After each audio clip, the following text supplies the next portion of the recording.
বেসরকারি ব্যবস্থাপনায় ২০২৭ সালে হজের জন্য ৩টি প্যাকেজ ঘোষণা করেছে Hajj agencies association of Bangladesh hub.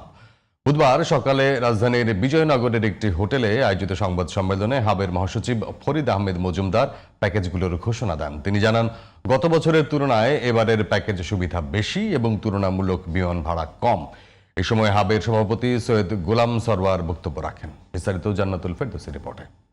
কেসারেন শেকড় থেকে শিখরে।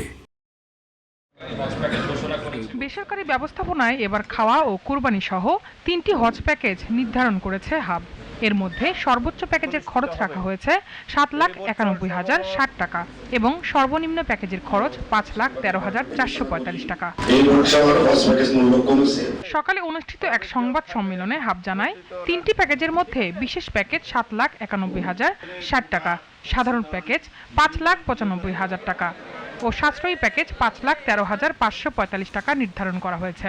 বেসরকারি ব্যবস্থাপনায় হজ প্যাকেজ, বিশেষ যে হজ প্যাকেজটা আছে সেই প্যাকেজের বৈশিষ্ট্য এবং সুবিধাদি: 1 নম্বর হলো মক্কা হারাম শরীফের বহিঃচত্বর হইতে হোটেলের দূরত্ব 600 মিটারের মধ্যে উন্নত মানের হোটেল হবে। মদিনার মারকাজি এলাকায় 300 মিটারের মধ্যে উন্নত মানের হোটেল।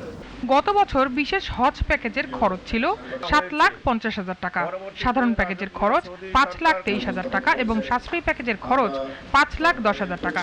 সেই হিসাবে এবার সাশ্রয়ী প্যাকেজের ব্যয় বেড়েছে 3,545 টাকা।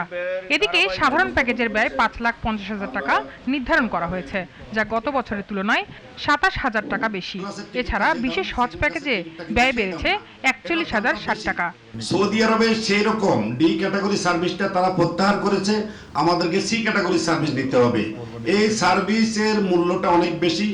আগে প্যাকেজে কোরবানি অন্তর্ভুক্ত থাকতো না, এবার প্যাকেজে কোরবানি অন্তর্ভুক্ত। আগে প্যাকেজে খাবার অন্তর্ভুক্ত থাকতো না, এবার প্যাকেজে খাবার অন্তর্ভুক্ত। যার কারণে আপনাদের কাছে যদি প্যাকেজ মূল্যটা বেশি দৃশ্যমানও হয়, আপেক্ষিক অর্থে প্যাকেজ মূল্য কমেছে।